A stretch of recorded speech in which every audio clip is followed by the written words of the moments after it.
Hello everyone, I'm Astha. Welcome to our YouTube channel Government Job Genuine Notification. So finally, Intelligence Bureau ACIO second का notification release कर दिया गया है. ACIO means assistant central intelligence officer grade second का notification, detail notification finally release हो चुका है और इसके एप्लीकेशन भी स्टार्ट हो चुके हैं. इसके पहले मैंने वीडियो अपलोड किया था जिसमें आपको IVACIO के बारे में फुल इंफॉर्मेशन दी थी, लेकिन आपको उस टाइम मैंने बताया था कि जिस दिन इसका डिटेल नोटिफिकेशन आएगा, एप्लीकेशन स्टार्ट होंगे, लेटेस्ट नोटिफिकेशन के थ्रू मैं सारी इंफॉर्मेशन आपको फिर से प्रोवाइड करूंगी. सो फाइनली आज ये नोटिफिकेशन आ चुका है 2025 की भर्ती के लिए. बहुत ही अच्छी अपॉर्चुनिटी है ग्रेजुएट कैंडिडेट के लिए. और एक और सबसे बड़ा डाउट जो कि कैंडिडेट को रहता है, इसके क्वालिफिकेशन में तो ग्रेजुएशन मांगा जाता है लेकिन एक्सपीरियंस को लेकर के रहता है. तो मैंने थंबनेल पर भी मेंशन किया हुआ है, एक्सपीरियंस नहीं मांगा जाता है. फ्रेशर कैंडिडेट इसमें आवेदन कर सकते हैं. ओके, तो अच्छी अपॉर्चुनिटी है. ऑल इंडिया में एग्जामिनेशन सेंटर रहेंगे. ऑल इंडिया में किसी भी स्टेट से आप बिलोंग करते हो, मेल फीमेल सभी कैंडिडेट एलिजिबिलिटी रखते हैं. तो चलिए देखते हैं टोटल वैकेंसी. अगर हम देखें तो टोटल जो वैकेंसी यहाँ पर रिलीज की गई है ये है यहाँ 3,717 टोटल वैकेंसी है. अच्छी अपॉर्चुनिटी है, वैकेंसीज काफ़ी अच्छी हैं. एंड आप देख रहे हैं general central service group C की ये non gazetted non ministerial post होती है जिसमें आपकी सैलरी लेवल 7 से रहती है 44,900 से 1,42,400. एंड इसमें आपका जो स्पेशल सिक्योरिटी अलाउंस वगैरह 20% बेसिक पे का रहता है. ये सारी इंफॉर्मेशन मैं आपको प्रीवियस जो वीडियो अपलोड किया था, अभी कुछ दिन पहले ही आपको वीडियो अपलोड किया था, उसमें आपको दी थी. सो टोटल वैकेंसी 3,717 है जिसमें अनरिजर्व्ड के लिए 1,537 हैं, EWS की 442, OBC की 946, SC के लिए 566 और ST की 226. क्वालिफिकेशन आप देख रहे हैं ग्रेजुएट कैंडिडेट या ग्रेजुएशन के इक्विवेलेंट जो भी कोर्सेज रहते हैं वो कैंडिडेट यहाँ पर आवेदन कर सकते हैं. सो ग्रेजुएशन आपने कितनी भी परसेंटेज से या जो भी आपकी ग्रेड रही है किसी भी सब्जेक्ट से अगर आपने ग्रेजुएशन किया हुआ है तो आप इसके लिए एलिजिबिलिटी रखते हैं. और कंप्यूटर की नॉलेज डिजायरेबल में है, अगर नहीं है कंप्यूटर की नॉलेज तो भी आवेदन कर सकते हैं.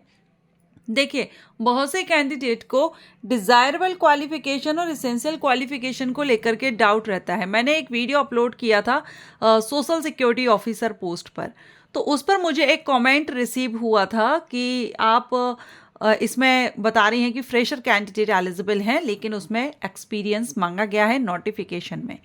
तो मैंने आपको रिप्लाई भी दिया था, उसके बाद उन्होंने खुद से ही जो कमेंट है वो डिलीट कर दिया क्योंकि उन्होंने गलत कमेंट किया हुआ था. उन्होंने चेक ही नहीं किया, नोटिफिकेशन में डिज़ायरेबल और एसेंशियल क्वालिफिकेशन दी हुई थी.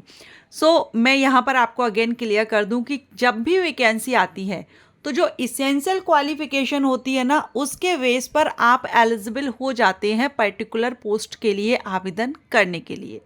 डिजायरेबल में ये रहता है कि अगर आपके पास ये क्वालिफिकेशन है डिजायरेबल वाली तो आपको उसका बेनिफिट यानी प्रेफरेंस आपको मिल सकता है.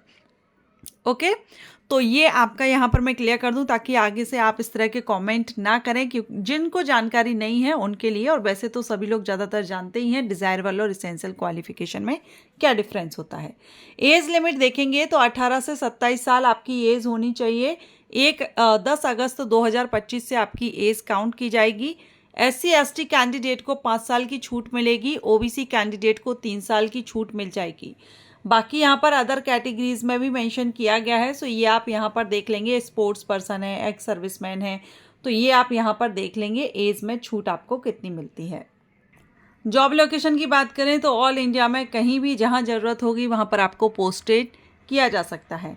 स्कीम ऑफ एग्जामिनेशन, तो आपका जो रिटन एग्जामिनेशन है इसमें आपका टीयर 1 टीयर 2 रहता है और टीयर 3 टीयर में आपका सिलेक्शन प्रोसीजर रहता है. टीयर 1 जो आपका होगा उसमें 100 objective type MCQs types question रहेंगे जो कि 5 पार्ट में रहेंगी.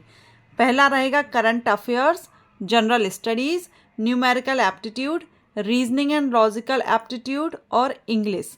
इसमें नेगेटिव मार्किंग रहेगी, 1/4 मार्क माइनस किया जाएगा गलत आंसर देने पर। 100 क्वेश्चन 100 मार्क्स के रहेंगे, 1 घंटे का समय रहेगा। याद रखिएगा ये आपका ऑब्जेक्टिव एग्जाम रहेगा टियर 1। सेकेंड जो आपका टियर सेकेंड है ये आपका डिस्क्रिप्टिव है। डिस्क्रिप्टिव मीन्स होता है कि आपको इसमें लिखना होता है। ऑब्जेक्टिव मीन्स क्वेश्चन के आपको ऑप्शन दिए जाते हैं, जो सही है वो आपको टिक करना होता है।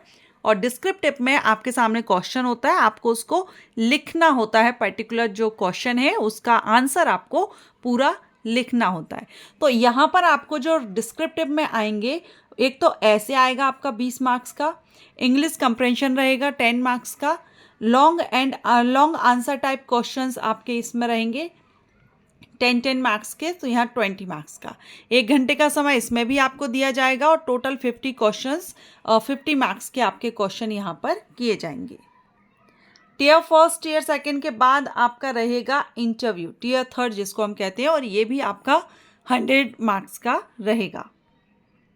सिटी ऑफ एग्जामिनेशन, तो ऑल इंडिया में आपको एग्जामिनेशन सेंटर मिल जाएंगे, आपको आपके स्टेट में मिल जाएंगे। जब आप फॉर्म फिल करेंगे तो आपको 5 ऑप्शन आपका प्रेफरेंस फिल करना होगा, उनमें से कोई एक एग्जामिनेशन सेंटर आपको मिल जाएगा। तो ये लिस्ट आप यहाँ पर देख रहे हैं, इसमें जो भी आपका स्टेट जहाँ से भी आप बिलोंग करते हैं, आपको आपके स्टेट में एग्जामिनेशन सेंटर मिल जाएगा। अब आप में से कई लोगों के क्वेश्चन रहते हैं जो टियर 1 टियर 2 इस तरह से जब एग्ज़ाम होता है तो ये एग्ज़ाम एक ही दिन में होंगे, एक साथ होंगे या अलग अलग होगा। तो जो स्टेजेस रहती हैं टियर 1 टियर 2 ये आपके अलग अलग होते हैं। पहले आपको टियर 1 देना होगा, ऑब्जेक्टिव एग्ज़ाम देना होगा। ऑब्जेक्टिव एग्ज़ाम जब आप क्लियर कर लेते हैं तो उसके बाद आपको टियर 2 के लिए कॉल शॉर्ट लिस्ट किया जाता है कैंडिडेट को 10 टाइम्स, 10 गुना कैंडिडेट, वैकेंसी के 10 गुना कैंडिडेट टियर 2 के लिए कॉल किए जाएंगे। टियर 2 जो क्लियर कर लेंगे उसमें से फिर जो शॉर्ट लिस्टेड होंगे वो इंटरव्यू के लिए कॉल किए जाएंगे। ओके, इम्पोर्टेंट डेट आप देख रहे हैं, ऑनलाइन एप्लीकेशन आपके आज से स्टार्ट हो गए हैं। 19 जुलाई 2025 से ऑनलाइन एप्लीकेशन स्टार्ट हो चुके हैं। लास्ट डेट आपकी 10 अगस्त 2025 रहेगी एंड इसमें फ़ी पेमेंट की 12 अगस्त रहेगी। बाकी आपका एग्ज़ाम को लेकर के अभी डेट अनाउंस नहीं है यहाँ पर, तो ये आप अपडेट रहेंगे वेबसाइट पर फर्दर इंफॉर्मेशन के लिए। बात करते हैं एग्ज़ामिनेशन फ़ीस की। आप फॉर्म फिल कर रहे हैं तो एग्ज़ामिनेशन फ़ीस आपको यहाँ पे करनी होगी।